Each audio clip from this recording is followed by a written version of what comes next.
Hi guys, welcome back. Are you somebody who's suffering from elbow pain, especially on the outer aspect, and you've been thinking it is tennis elbow and you've been wondering how to go about treating it? If so, then you have come to the right place.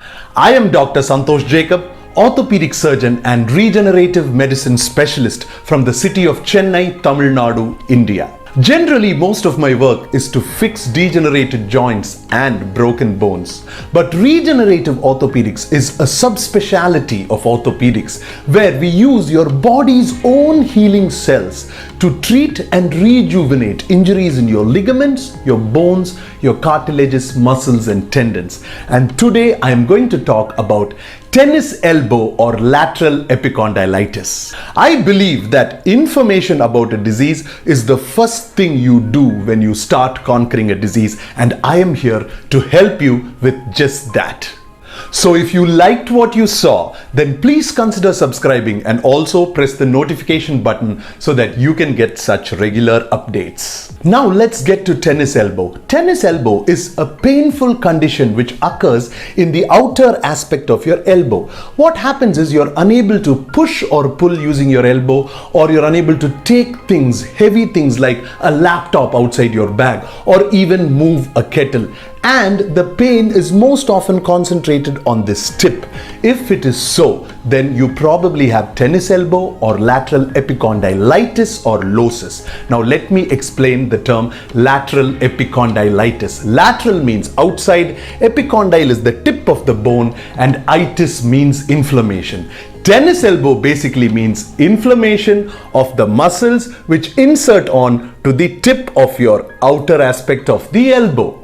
The reason why the name tennis elbow came into the picture is when tennis players used to have a single backhand, do you remember? And at that point of time, if they struck the ball with a loose grip, then the muscles which inserted onto the outer aspect of our elbow underwent some kind of trauma and it started to hurt. So even though it was associated with tennis players who had a single backhand, it is not only a disease which occurs in tennis players is what you need to know. It can happen in anybody who has a weak extensor muscle region. We have two muscles which help extending our wrist. Now this action is called extending. These two muscles are ECRL or extensor carpi radialis longus and ECRB or extensor carpi radialis brevis. And you have to note that the ECRB is the one which gets injured more often in the elbow. So either it can happen over a period of time like a repetitive stress injury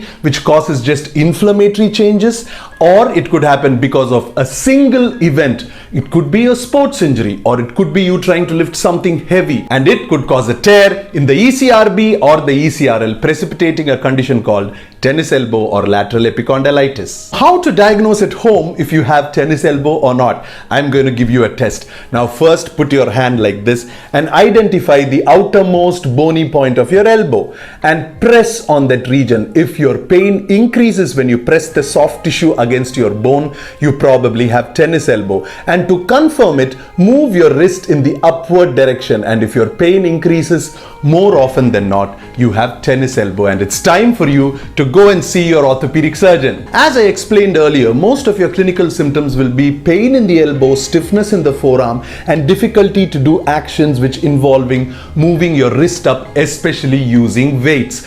And sometimes even shaking of hands could trigger off pain in the region. If this is happening to you, you could have tennis elbow. So please check it out. On examination though, the elbow looks more or less normal. If it has been there for a long period of time, you might have some swelling. Now, apart from a clinical test, how will your doctor diagnose it?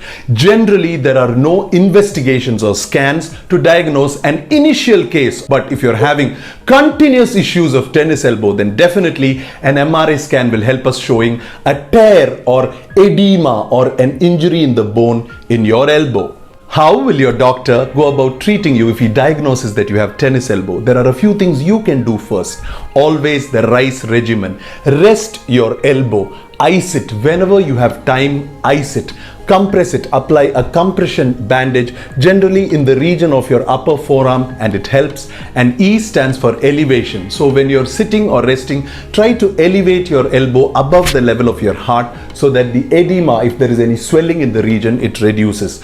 Apart from that, we can give steroids into your joint, even though I do not advocate it too much, because I use PRP or platelet-rich plasma, which are healing cells taken from your own body and which do not have any side effects. They have very similar effects to steroids without the side effects, and they can be harvested very easily from your body at the doctor's office. Injection of those into the elbow, the PRP, reduces inflammation biologically and helps healing of the tissue. If you're being continuously treated with physiotherapy activity modification, that is, you're stopping the activities which are triggering the pain, but still your pain is continuing, it is called as recurrent tennis elbow, and you might need a minimal access surgery where I move out the insertion of the tendons from the elbow in such a way that there is no stress on the tendons, and this relieves your tennis elbow pain. But if you go early to the doctor and you do your self-diagnosis with the test, you will definitely not need the surgery. Exercises, activity modification, and some anti-inflammatory medications will be enough. So this is it, guys, about tennis elbow. If you have any doubts, or if you're someone who has had tennis elbow in the past, just tell me how you got it treated and we will have a discussion about it. All right, guys, see you. Bye-bye. Dr. Santosh signing off.